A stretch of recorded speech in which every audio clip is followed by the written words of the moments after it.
ಅಲ್ಪಸಂಖ್ಯಾತ ಯುವಕ ಯುವತಿಯರಿಗೆ ಉದ್ಯೋಗ ಹಾಗೂ ಇತರ ಮಾಹಿತಿ ತರಬೇತಿ ನೀಡಲೆಂದು ಪುತ್ತೂರಿನಲ್ಲಿ ನಿರ್ಮಾಣಗೊಂಡ ಅಲ್ಪಸಂಖ್ಯಾತರ ಸಮುದಾಯ ಭವನ ಕಟ್ಟಡವೊಂದು ಪಾಳು ಬೀಳುವ ಸ್ಥಿತಿಯಲ್ಲಿದೆ. ಒಳ್ಳೆಯ ಉದ್ದೇಶದಿಂದ ನಿರ್ಮಾಣಗೊಂಡಿರುವ ಈ ಕಟ್ಟಡ ಕಾಮಗಾರಿ ಮುಗಿದು 3 ವರ್ಷ ಕಳೆದರೂ ಕೂಡ ಇದು ಉದ್ಘಾಟನೆಗೊಂಡಿಲ್ಲ. ಮಾತೆತ್ತಿದರೆ ಅಲ್ಪಸಂಖ್ಯಾತರ ಪರ ಎನ್ನುವ ಸರ್ಕಾರ ಜನಪ್ರತಿನಿಧಿಗಳಿಗೆ ಈ ಕಟ್ಟಡದ ಉದ್ದೇಶವೇ ತಿಳಿದಿಲ್ಲ ಎಂಬ ಆರೋಪ ಸ್ಥಳೀಯರದ್ದು. ಈ ಕಟ್ಟಡ ಅಲ್ಪಸಂಖ್ಯಾತ ಸಮುದಾಯಗಳ ಯುವಕ ಯುವತಿಯರಿಗೆ ಕೌಶಲ ಅಭಿವೃದ್ಧಿ ತರಬೇತಿ, ಉದ್ಯೋಗ ಮಾಹಿತಿ ಮೊದಲಾದ ವಿಚಾರಗಳನ್ನು ನೀಡುವ ಉದ್ದೇಶದಿಂದ 2023ರ ಸಾಲಿನಲ್ಲಿ ಅಲ್ಪಸಂಖ್ಯಾತ ಕಲ್ಯಾಣ ನಿಗಮದ ವತಿಯಿಂದ ಸುಮಾರು 1.40 ಕೋಟಿ ರೂಪಾಯಿಗಳಲ್ಲಿ ಈ ಕಟ್ಟಡವನ್ನು ನಿರ್ಮಿಸಲಾಗಿತ್ತು. ಕೇಂದ್ರ ಸರ್ಕಾರದ 75% ಮತ್ತು ರಾಜ್ಯ ಸರ್ಕಾರದ 25% ಅನುದಾನದಲ್ಲಿ ಅತ್ಯಾಧುನಿಕ ರೀತಿಯಲ್ಲಿ ಈ ಕಟ್ಟಡ ನಿರ್ಮಾಣವಾಗಿದ್ದು ಉಪಯೋಗವಿಲ್ಲದೆ ಪಾಳು ಬೀಳುವ ಸ್ಥಿತಿಗೆ ತಲುಪಿದೆ. ಅಲ್ಪಸಂಖ್ಯಾತರು ವಿಶೇಷವಾಗಿ ಮುಸ್ಲಿಂ, ಕ್ರಿಶ್ಚಿಯನ್, ಜೈನ ಸಮುದಾಯಕ್ಕೆ ಸಂಬಂಧಪಟ್ಟ ಹಾಗೆ ಅವರ ಮಕ್ಕಳಿಗೆ, ಅವರ ನಿರುದ್ಯೋಗಿ ಯುವಕ ಯುವತಿಯರಿಗೆ ತರಬೇತಿ ಕೊಡುವ ದೃಷ್ಟಿಯಿಂದ ಈ ಕಟ್ಟಡವನ್ನು ನಿರ್ಮಾಣ ಮಾಡಲಾಗಿದೆ.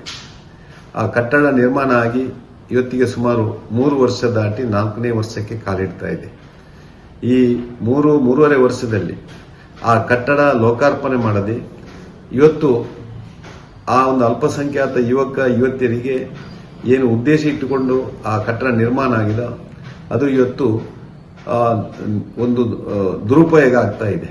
ವಿಶೇಷವಾಗಿ ಅಲ್ಲಿ ಇವತ್ತು ಆ ಯುವಕ ಯುವತಿಯರಿಗೆ ತರಬೇತಿಯನ್ನು ಕೊಡಬೇಕಿತ್ತು. ಆದರೆ ಕಾರಣಾಂತರಗಳಿಂದ ಬಹುಶಃ ಇವತ್ತಿನ ಸರ್ಕಾರ, ಇವತ್ತಿನ ಜನಪ್ರತಿನಿಧಿಗಳು ಆ ನಿರ್ಲಕ್ಷ್ಯದಿಂದಾಗಿ ಇವತ್ತು ಅಲ್ಪಸಂಖ್ಯಾತರಿಗೆ ದೊರೆಯಬೇಕಾದಂಥ ಸವಲತ್ತು ಇವತ್ತು ದೊರೆಯುತ್ತಾ ಇಲ್ಲ.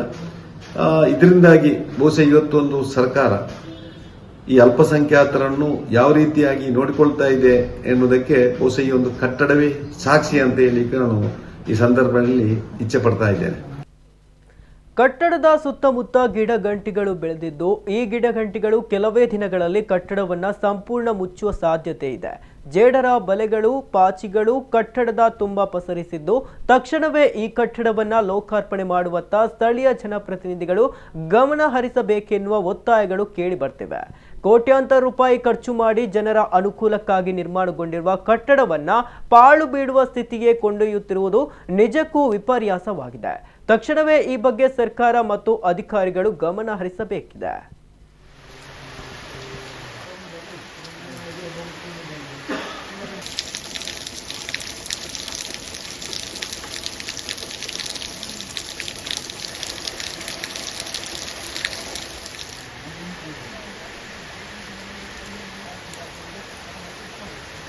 ನಾಲ್ಕು ವರ್ಷದಲ್ಲಿ ಇದೊಂದು ನೆನೆಗುದ್ದಿಗೆ ಬಿದ್ದಿದೆ ಅಂತ ಹೇಳಿದ್ರೆ ಕಾರಣವನ್ನ ಈಗಿನ ಶಾಸಕರಲ್ಲಿ ಕೇಳಬೇಕು. ಯಾಕೆಂತ ಹೇಳಿದ್ರೆ ಕಟ್ಟಡವನ್ನು ನಿರ್ಮಿಸಲಿಕ್ಕೆ ಸಹಾಯಧನವನ್ನು ಒದಗಿಸಿಕೊಟ್ಟವರು ಆಗಿನ ಶಾಸಕರಾದ ಸಂಜೀವ್ ಮಠಂದವರು, ಬಿಜೆಪಿ ಸರ್ಕಾರದಲ್ಲಿ ಸಂಜೀವ್ ಮಠಂದವರು ಆಗಿದ್ದರು.